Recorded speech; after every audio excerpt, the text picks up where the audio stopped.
आप इसके बारे में, साइक्लोट्रॉन के बारे में जब भी पूछा जाए तो आप यहाँ पे बता सकते हो कि this is a device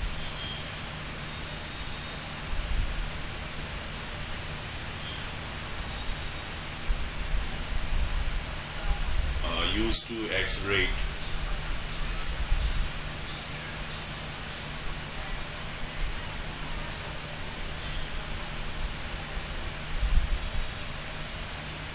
a charged particle।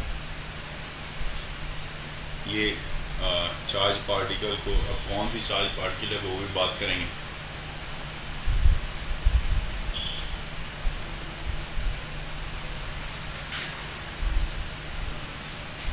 यहाँ पे हमेशा आपको इस चीज़ का ध्यान रखना पड़ेगा, जो चार्ज पार्टिकल ली गई है वो पॉजिटिव होनी चाहिए, निगेटिव नहीं चलेगा। पॉजिटिव मतलब प्रोटॉन हो सकता है, अल्फा पार्टिकल्स हो सकती है, तो प्रोटॉन्स, अल्फा पार्टिकल्स और इवन जो है आपके पास ड्यूट्रॉन होता है, हाइड्रोजन का जो आइसोटोप्स आप देखते हो, तो ड्यूट्रॉन, ये सब चार्ज पार्टिकल को ये एक्सलेट कर सकता है। इस डिवाइस का काम ही यही है। और कैसे करेगा, तो to a very high energy.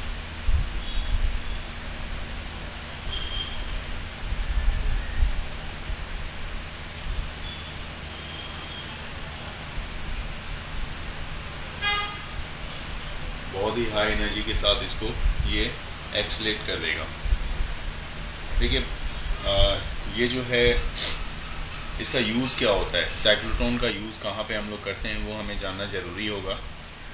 तो जो हाई एनर्जी पार्टिकल होती है ना, उसका यूज़ होता है दूसरे पार्टिकल को एनर्जी देने में।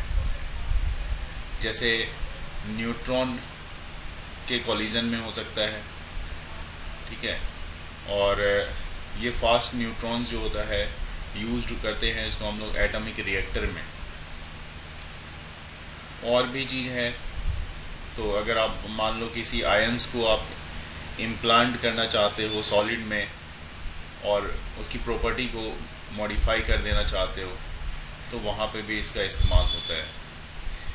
इवन आपको पता होगा रदरफोर्ड एक्सपेरिमेंट, जो कि बहुत ही फेमस एक्सपेरिमेंट रहा है, उसके लिए भी अल्फ़ा पार्टिकल को जो बॉम्बार्डमेंट कराई गई थी अल्फ़ा पार्टिकल से, वो इसी साइक्लोट्रॉन मेथड से, साइक्लोट्रॉन डिवाइस को ही उसमें यूज़ किया गया था। सबसे पहले इसमें आप देख रहे हो यहाँ पे नॉर्थ पोल है ऊपर में, और नीचे आपके पास साउथ पोल है।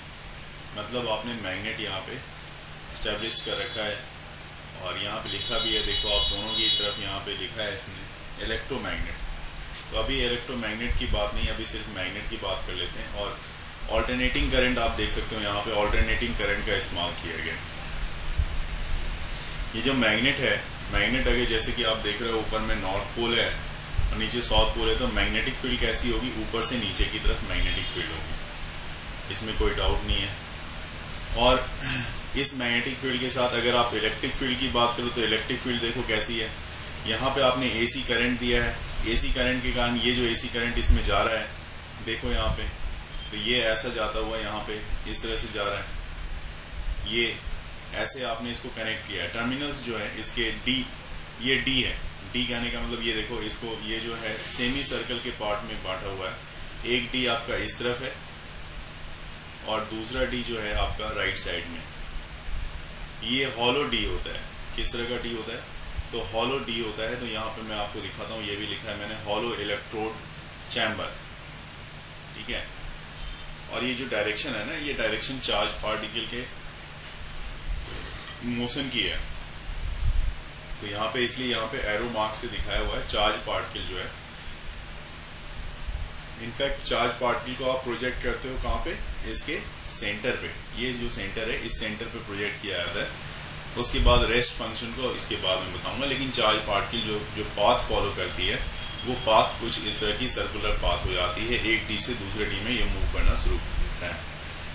ठीक है। और जहाँ पे भी आप टारगेट रखे हो, मान लो जैसे आपने रदरफोर्ड एक्सपेरिमेंट में यहाँ पे गोल्ड फाइल लिया था, तो गोल्ड फाइल ले लो, गोल्ड फाइल को जाके ये स्ट्राइक कर देगा।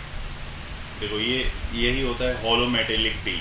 एक डी को आप D1 नाम दे रहे हो और दूसरे को आप D2 नाम दे रहे हो। इसको आप बोलते हो दोनों का है, इसलिए इसको प्लुरल में आप क्या बोलोगे, डीज। 2 डीज हैं, है ना, इसलिए इसको डीज बोल रहे हैं। और ये डीज जो होती है ये हॉलो होती है, ये हॉलो डीज आपके पास दे दी गई। और इस दोनों को कनेक्ट किससे कर रहे हो आप, इस दोनों को कनेक्ट कर रहे हो आप यहाँ पे। अगर सिंपल सा डायग्राम अगर आप बुक में देखना चाहोगे तो बुक में आपको ऐसा मिलेगा कि इसको और इसको दोनों को लेके हमने AC से कनेक्ट कर रखा है।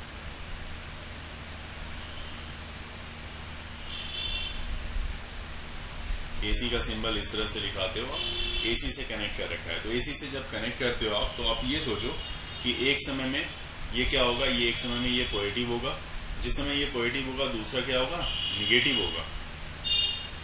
तो इस तरह से इसमें जो इसकी टर्मिनल्स होती है AC की वो चेंज होगी, फिर ये पॉजिटिव होगा और ये फिर निगेटिव होगा।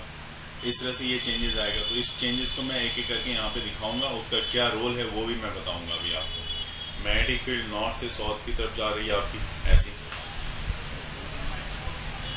ठीक है। ये सारी चीज़ आप यहाँ पे दिखा रहे हैं। मैग्नेटिक फील्ड नॉर्थ से साउथ की तरफ जाएगी। तो मैग्नेटिक फील्ड नॉर्थ की तरफ साउथ की तरफ जाएगी, तो इसका मतलब यहाँ पे आप क्या करोगे, ये सब मैग्नेटिक फील्ड को किससे दिखाते हो आप, क्रॉस करके दिखाते हो।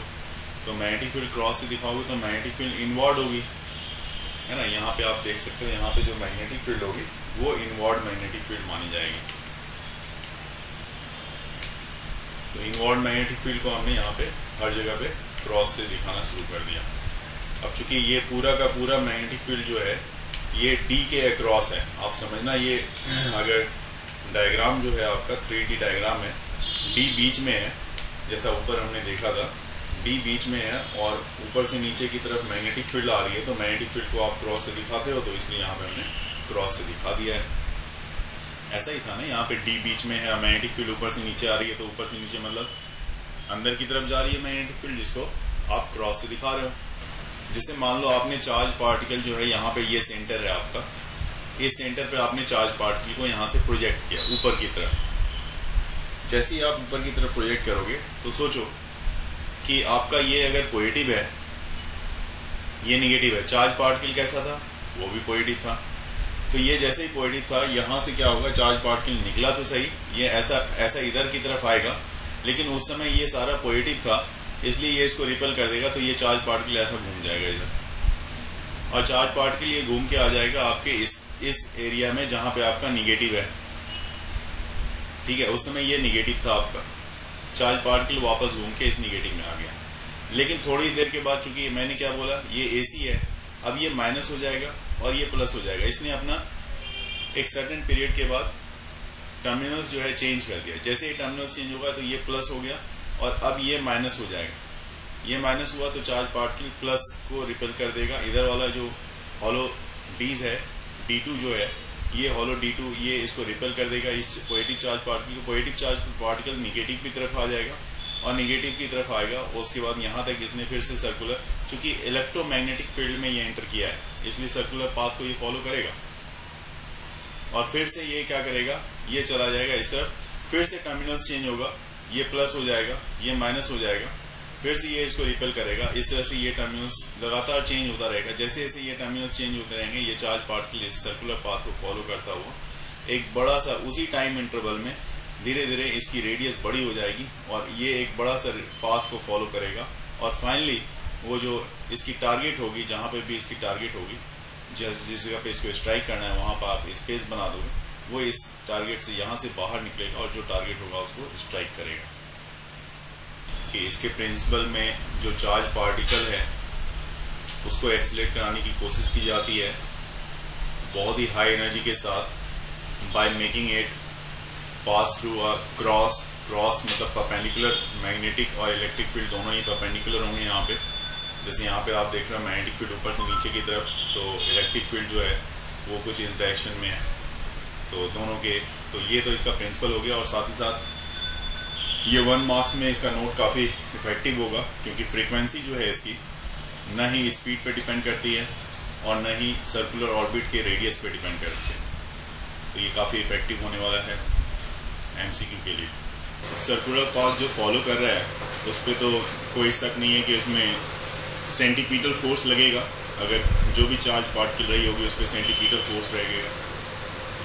दूसरी बात क्या है कि इस पे इसी चार्ज पार्टिकल पे एक मैग्नेटिक फोर्स भी लगेगा, और चूँकि आपका जो मैग्नेटिक फोर्स लग रहा है मतलब आपकी चार्ज पार्टिकल जो वेलोसिटी v वेलोसिटी से आप ये कह सकते हो q चार्ज पार्टिकल जो है जो v वेलोसिटी के साथ, ठीक है, uniform magnetic field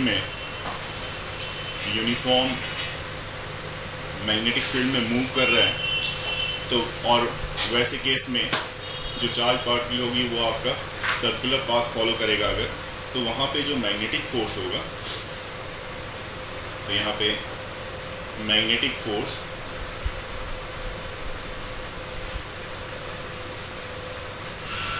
on charge जो Q है, this one must be equal to the centripetal force.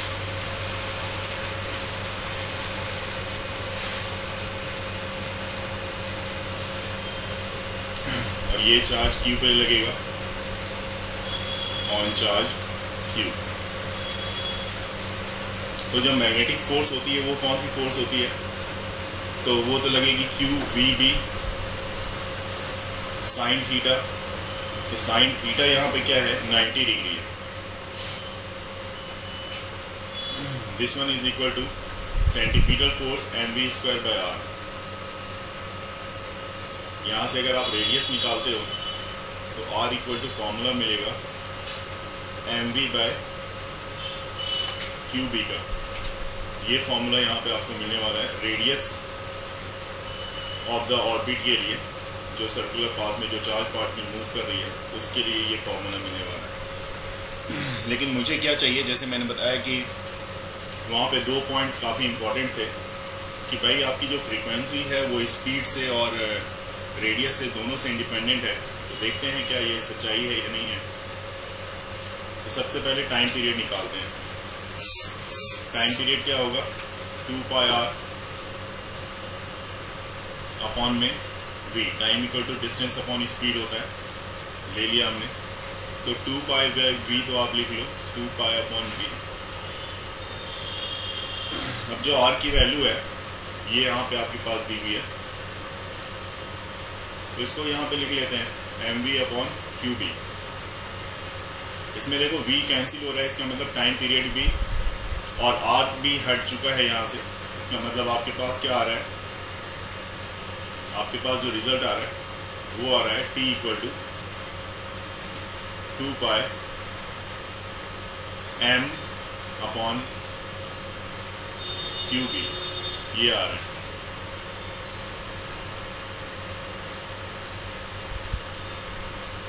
ठीक है ना, ये वाला रिजल्ट आ रहा है आपका।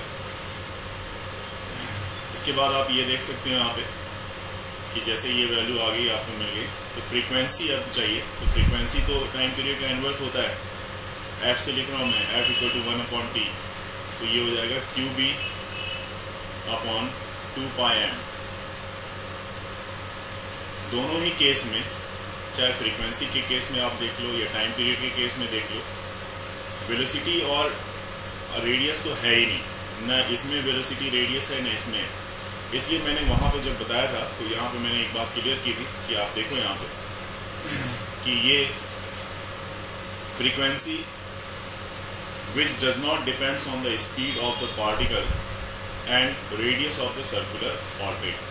तो ये d जो है इसके पेरिफेरी के अक्रॉस, मतलब ये लास्ट वाला टारगेट, ये लास्ट वाली लाइन के अक्रॉस अगर ये चल पड़ा ये चार्ज पार्टिकल, तो उस समय इसकी में मैक्सिमम काइनेटिक एनर्जी होगी, क्योंकि उस समय उतने ही टाइम इंटरवल में इसको मैक्सिमम डिस्टेंस कवर करनी पड़ेगी। ठीक है ना, वो मतलब आप यहाँ पे समझ सकते हो कि अगर मैं बोलूँ कि भाई जिस समय मैक्सिमम स्पीड कब होगी, तो तब होगी जब ये इस लाइन पे अपने डीज के अक्रॉस, डीज के बॉर्डर लाइन के अक्रॉस मूव कर रहा होगा, उस समय की इसकी मैक्सिमम स्पीड मानी जाएगी। और क्योंकि जितने समय में उसने ये छोटा वाला राउंड मारा है उतने ही समय में उसने ये इससे थोड़ा बड़ा वाला भी राउंड कंप्लीट किया है, उतने ही टाइम में इसने और बड़ा वाला राउंड कंप्लीट किया है।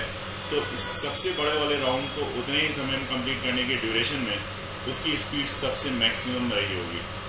तो जब मैक्सिमम रही होगी तो आप यहाँ पे मैक्सिमम काइनेटिक एनर्जी के लिए जब फॉर्मूला लोगे तो मान लो कि उसकी मैक्सिमम स्पीड v0 रही हो,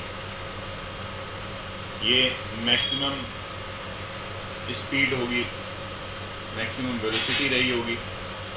तो अब यहाँ पे आप क्या करोगे, तो आप लिखोगे काइनेटिक एनर्जी जो होगी mv²/r। तो r0 मान लेता हूँ क्योंकि वो रेडियस भी वो पाथ है जो रेडियस की रही होगी जिसपे वो लास्ट चक्कर करंसी लगा रहा होगा, वो r0 मान लेता हूँ। और ये किसके इक्वल होगी, तो ये जो मैग्नेटिक, जो मैंने इससे पहले भी मैग्नेटिक फोर्स की बात की थी, qv0 × b के इक्वल रही होगी। यहाँ से आप एक काम करो, एक वेलोसिटी का ये कैंसिल हो जाएगा और v0 के लिए जो फॉर्मूला आ रहा है वो निकाल लो आप। ये qb/r0/m ये वेलोसिटी का आ गया। अगर आपके पास न्यूमेरिकल्स में वेलोसिटी मांगा जाए मैक्सिमम वेलोसिटी, तो आप इस फॉर्मूले से के बेसिस पे निकाल सकते हो। सिर्फ आपको ध्यान रखना पड़ेगा कि रेडियस जो है लार्जेस्ट रेडियस वहाँ पे हो जो डीज के पेरिफेरी के अक्रॉस होनी चाहिए। अब बात कर लेते हैं मैक्सिमम काइनेटिक एनर्जी की। अगर मैं उसको k0 से दिखाऊं तो ½ mv², तो ½ m और v0² कर लेता हूँ, जो v0 की वैल्यू मैंने ऑलरेडी यहाँ पे निकाली हुई है। तो ये हो जाएगा ½ m और v0 की जगह पे qb/r0 का स्क्वायर, ये पूरे का स्क्वायर करेंगे एक साथ, qb/r0/m इस पूरे का स्क्वायर। तो जो काइनेटिक एनर्जी आपको मिल रही है वो क्या मिल रही है, देखो kinetic energy maximum equal to q² v²r0² 2m। ये kinetic energy, maximum kinetic energy of ions कह लें या चार्ज पार्टिकल के लिए फॉर्मूला आपको मिल जाता है। तो यहाँ पे साइक्लोट्रॉन से जो चार्ज पार्टिकल पे हम लोग बम्बार्ड करते हैं या फिर उसमें कि करने का पर्पस ये भी होता है कि हम वहाँ पे प्रोड्यूस करा सकें रेडियो एक्टिव आइसोटोप्स को, जो कि ये जो आइसोटोप्स हैं रेडियो एक्टिव आइसोटोप, इसका यूज़ होता है हॉस्पिटल्स में किसी भी तरह के डायग्नोसिस के लिए या फिर ट्रीटमेंट के लिए इसका काफ़ी इस्तेमाल होता है। वहाँ पे उसकी फ्रीक्वेंसी को कंट्रोल करके डिफरेंट काइंड्स ऑफ फ्रीक्वेंसी के लिए डिफरेंट टाइप्स ऑफ डिजीज़ में इसका इस्तेमाल करते हैं। देखिए हेडिंग से ही पता लगता है कि force on A current carrying conductor in a magnetic field. Magnetic field जो जहाँ पे लग रही होगी करंट कैरिंग कंडक्टर के पास, वहाँ फोर्स क्या एक्सपीरियंस हो रहा है इस डायग्राम से हम समझ सकते हैं। आप देखो यहाँ पे आपको बहुत कुछ यहाँ पे दिखाई देगा। बैटरी है, एक स्टैंड आपने सपोर्ट में ले रखा है, ये स्टैंड है आपका। यहाँ पे आपने बैटरी का पॉजिटिव टर्मिनल्स ये रहा, नेगेटिव टर्मिनल्स ये रहा, और इससे जब करंट फ्लो हो रहा है तो आप दिखा पा रहे हो यहाँ पे देखो करंट की डायरेक्शन। यहाँ पे स्विच है, स्विच आपने ऑन कर दिया है तो करंट इस डायरेक्शन में जाएगी, ऐसी जाएगी। और फिर इधर से इस वायर से होते हुए कॉपर की वायर है, इधर से होते हुए ये भी कंडक्टर है, इससे इस डायरेक्शन में होते हुए फिर ऐसी जाएगी और ऐसी जाएगी। और इस बीच में जो मैग्नेटिक फील्ड है वो नॉर्थ से साउथ की तरफ, मतलब नीचे से ऊपर की तरफ ऐसा जाएगा। ठीक है, ये इसको आप बोलते हो हॉर्सशू मैग्नेट। ये एक स्ट्रॉन्ग हॉर्सशू मैग्नेट है जिसको आपने इस तरह से यहाँ पे प्लेस कर रखा है नॉर्थ और साउथ की तरफ। अब देखो आप यहाँ पे क्या चीज़ है, किस चीज़ पे ध्यान देना है वो देखना ध्यान से। तो इस रॉड में आप दिखा रहे हो करंट की डायरेक्शन इधर है, नो डाउट ये करंट की डायरेक्शन आपकी इस तरफ है, राइट साइड में जो मैं दिखा रहा हूँ ये करंट की डायरेक्शन है। और नॉर्थ के साउथ मैग्नेटिक फील्ड जो है नॉर्थ से साउथ की तरफ ऊपर की तरफ है। तो आप अपने लेफ्ट हैंड फ्लेमिंग रूल के तीनों फिंगर को बाहर निकालो और इसमें करंट की डायरेक्शन को दिखाओ और इसमें मैग्नेटिक फील्ड को दिखाओ, आपको पता लग जाएगा फोर्स किधर है। क्लियर दिखेगा। ये लेफ्ट हैंड है, ये इसमें ये फोर्स है, मैंने बताया था father mother child, force magnetic field और करंट, ये बताया था मैंने। यस। तो आप अब देखो यहाँ पे मेरे पास करंट दिया हुआ है, करंट जो है ना वो अंदर की तरफ है, मतलब आपकी तरफ ऐसा into the paper. Yes sir, फिर लेफ्ट आ जाएगा। और ये मैग्नेटिक फील्ड ऊपर की तरफ है, ठीक है। यस। करंट अंदर की तरफ जा रही है। जो रॉड आप यहाँ पे देख रहे हो, यहाँ पे आप जो रॉड देख रहे हो जिसमें करंट दिखा रहा है, ये करंट अंदर की तरफ है। मैग्नेटिक फील्ड नॉर्थ से साउथ, यहाँ पे डायग्राम में देखोगे ये ऊपर की तरफ है। तो फोर्स जो सो फील्ड के लिए वो नहीं होता थंब? नहीं, वहाँ पे थंब रूल में तो आपके पास सिर्फ क्या होगा कि ये चारों फिंगर आपको मैग्नेटिक फील्ड की डायरेक्शन बताएंगे। यहाँ पे करंट भी है ना, वहाँ करंट भी था, लेकिन नो सर, मैग्नेटिक फील्ड की बात नहीं करते उसमें, ठीक है। तो आप देखो yes, यहाँ पे ये जो मैग्नेटिक फील्ड है नीचे से ऊपर की तरफ जा रहा है ना, आप देखो ना, ये मैग्नेटिक फील्ड नीचे से ऊपर की तरफ है ना। यस सो मैं फील्ड को थंब ले रहा था अभी लेफ्ट हैंड रूल में। मैग्नेटिक फील्ड नीचे से ऊपर की तरफ है। ये वाला फिंगर मेरा देखो, यहाँ पे ये वाला फिंगर है ना मैग्नेटिक फील्ड yes, का, और ये वाला फिंगर ये करंट का है ना जो अंदर की तरफ जा रहा है, ये वाला। यस। तो फोर्स मेरे राइट साइड डायरेक्शन में इस तरफ लगेगा, मतलब इस तरफ आएगा। मतलब ऐसे केस में क्या होगा, ये जो रॉड है वो रॉड राइट साइड डायरेक्शन में शिफ्ट करने की कोशिश करेगा, क्योंकि उस रॉड पे फोर्स राइट साइड डायरेक्शन में लगेगी। Yes agree? यस। अगर इसी में करंट की डायरेक्शन को चेंज कर दी जाए, जो अभी करंट की डायरेक्शन है प्रेजेंट में, उसमें करंट की डायरेक्शन को चेंज कर दी जाए, करंट की डायरेक्शन को आपको उल्टा कर दिया जाए, मतलब कि बैटरी की टर्मिनल्स उल्टी कर दी जाए, तो वैसे केस में मैं सिर्फ रॉड की तरफ अभी फोकस करके बताऊंगा। तो करंट उस केस में बाहर की तरफ होगा, मैग्नेटिक फील्ड वैसे ही होगी। तो ऐसे केस में आपका रॉड जो है वो बार मैग्नेट की तरफ शिफ्ट करेगा, मतलब लेफ्ट साइड में शिफ्ट करेगा।